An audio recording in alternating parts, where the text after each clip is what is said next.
Vous êtes en compagnie de Radio Taïwan International.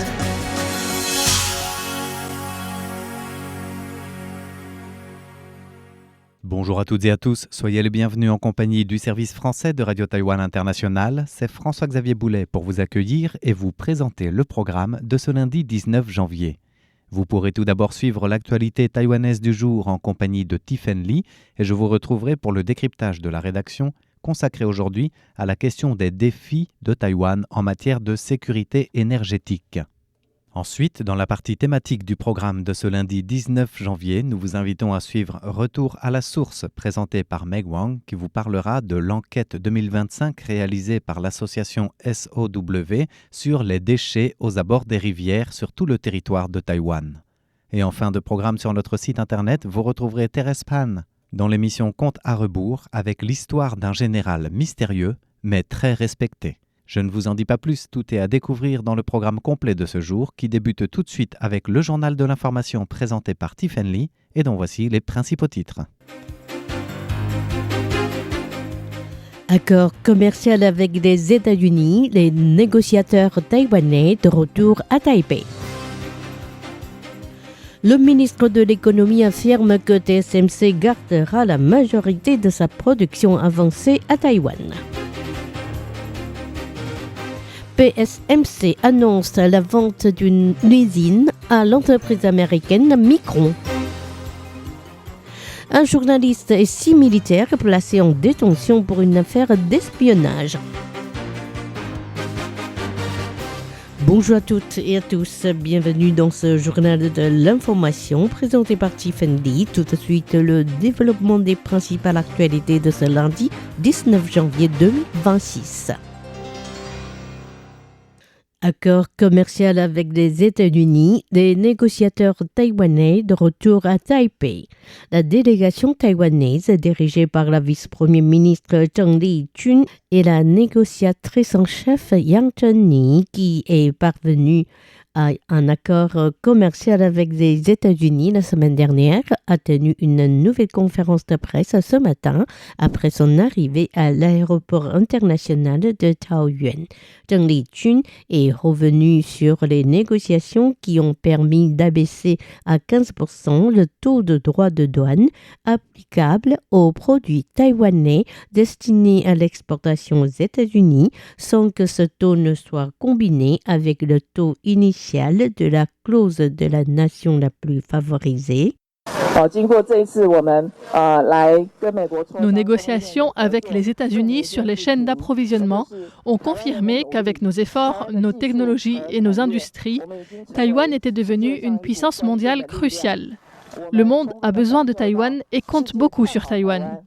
Le gouvernement continue à œuvrer pour élargir les investissements à Taïwan et y enraciner davantage nos industries. Dans le même temps, nous soutenons les entreprises dans leur expansion au niveau international qui permettra à Taïwan d'intégrer le monde avec plus de confiance. Notons que les négociations ont duré 9 mois et se sont conclues par la signature d'un protocole d'entente à Washington.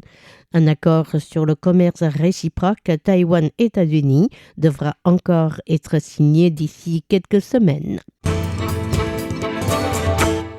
Le ministre de l'économie affirme que TSMC gardera la majorité de sa production avancée à Taïwan. Lors de leurs négociations avec Taïwan, les États-Unis ont réclamé que le géant taïwanais des semi-conducteurs, TSMC, continue de renforcer ses investissements sur le sol américain. Une condition qui a soulevé les craintes à Taïwan concernant une éventuelle délocalisation de l'entreprise et de l'industrie des semi-conducteurs en général. Le ministère de l'économie a tenté de disperser les doutes en précisant sur son compte Facebook que selon les projets de Taiwan Semiconductor Manufacturing Company, TSMC, 80% des puces électroniques avancées de l'entreprise seraient produites à Taïwan à l'horizon de 2036, contre 20% aux États-Unis. Le ministère a ajouté que le développement de TSMC aux États-Unis faisait partie de la stratégie d'expansion de nombreuses entreprises taïwanaises qui cherchent à être géographiquement plus proches de leurs clients ou à élargir leur clientèle, tout comme de très nombreuses sociétés internationales. Le ministère a souligné le fait que le centre de recherche de TSMC resterait à Hsinchu, dans le nord-ouest de Taïwan, en ajoutant que le président de TSMC, Wei Zhejia, avait récemment réaffirmé que les décisions de TSMC étaient essentiellement basées sur les demandes de leurs clients et que son expansion à l'étranger ne concernait aucunement un remplacement de son activité à Taïwan. La garantie de crédit inscrite dans l'accord commercial avec les États-Unis sera alimentée par un mécanisme gouvernemental. Dans le cadre de l'accord commercial conclu la semaine dernière entre Taïwan et les États-Unis, le gouvernement taïwanais a promis en échange d'une baisse des droits de douane visant les produits taïwanais 250 milliards de dollars américains d'investissement d'entreprises taïwanaises aux États-Unis ainsi que 250 milliards de dollars américains de garantie de crédit pour faciliter le financement des entreprises taïwanaises du secteur des semi-conducteurs dans leurs investissements aux États-Unis. L'agence presse taïwanaise CNA a cité une source gouvernementale anonyme en révélant que la garantie de crédit pourrait être alimentée par le système existant de garantie de crédit géré par la Commission ministérielle du développement national. Établi en 2020, ce système est financé conjointement par le gouvernement et des établissements financiers pour soutenir les projets liés aux énergies vertes ou aux infrastructures.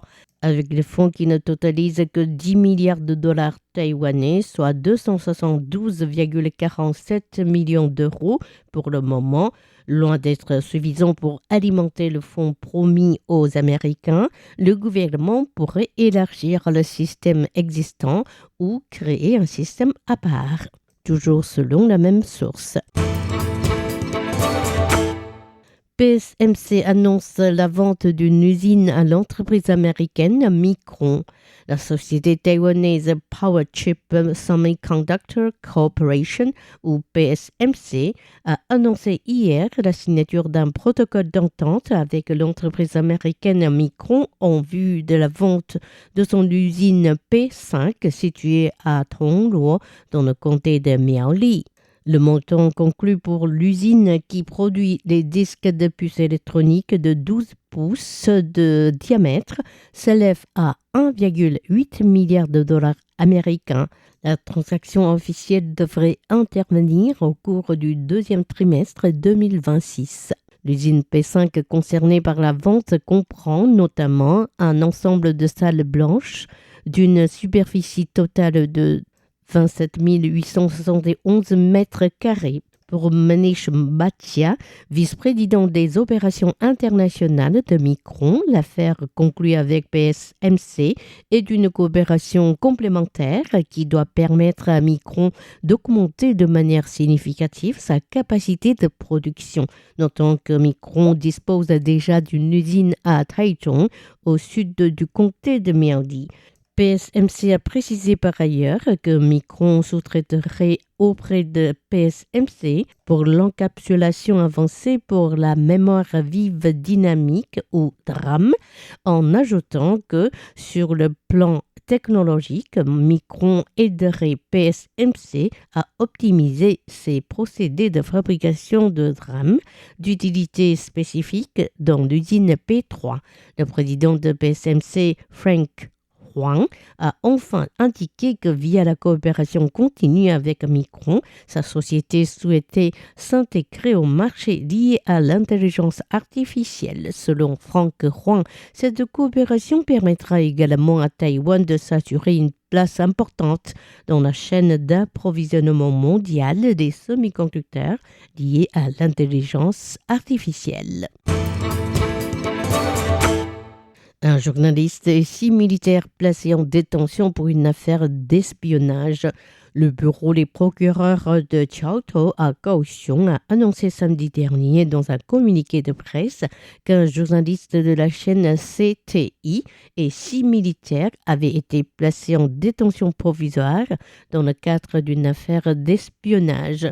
Lors d'une enquête précédente sur un soldat du corps des fusiliers marins de Taïwan qui avait réalisé une vidéo dans laquelle il se montrait en uniforme militaire et agitait un drapeau de la Chine populaire, les procureurs ont découvert un lien entre ce soldat et le journaliste Lin Chunyo qui aurait proposé des milliers de dollars taïwanais à plusieurs militaires taïwanais, dont le soldat en question, en échange d'informations secrètes pour les autorités chinoises. Selon le bureau des procureurs, dont l'enquête est encore en cours, ce sont jusqu'ici une dizaine de militaires qui ont été placés en détention provisoire.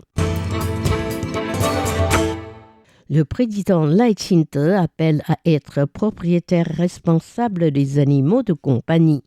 Le Parti démocrate progressiste, ou DPP, a organisé dimanche un carnaval des chiens et des chats dans un parc à Taipei, auquel a pris part le président de la République, Lai Ching-te, en sa qualité du président du parti. Dans son allocution, Lai Ching-te a indiqué que Taïwan comptait environ 3,4 millions de chiens et de chats de compagnie dans l'ensemble du pays, dépassant celui des enfants âgés de moins de 15 ans.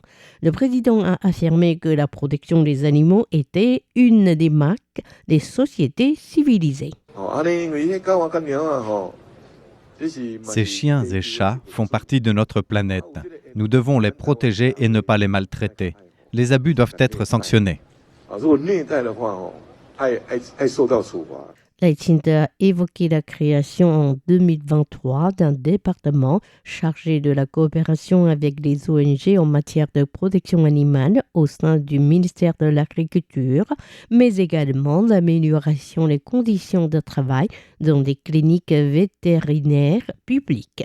Il a évoqué en outre la révision récente de la loi sur la protection des animaux qui a élargi les critères définissant l'abandon d'animaux de compagnie et alourdi des sanctions contre l'abandon, mais aussi contre la violence sur les animaux.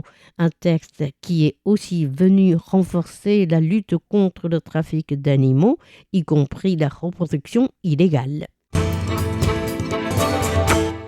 À Tainan, 4 spatules à tête noire relâchées après traitement.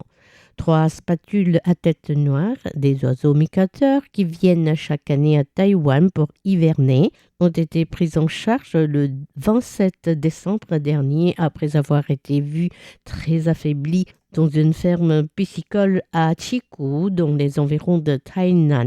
3 jours plus tard, un autre individu a également été capturé dans un état similaire. Leur prise en charge a permis de diagnostiquer une infection à la bactérie Clostridium botulinum et de traiter les spatules. 3 semaines plus tard, dans l'après-midi du 16 janvier, la station de soins d'urgence pour les animaux sauvages de Tainan, rattachée au Centre de recherche de la biodiversité, a remis en liberté les oiseaux qui portent désormais chacun un anneau d'identification à la patte. C'était Tiffany qui vous a présenté le journal de ce lundi 19 janvier 2026. Merci de votre fidélité et excellente suite de programmes sur RTI. À bientôt.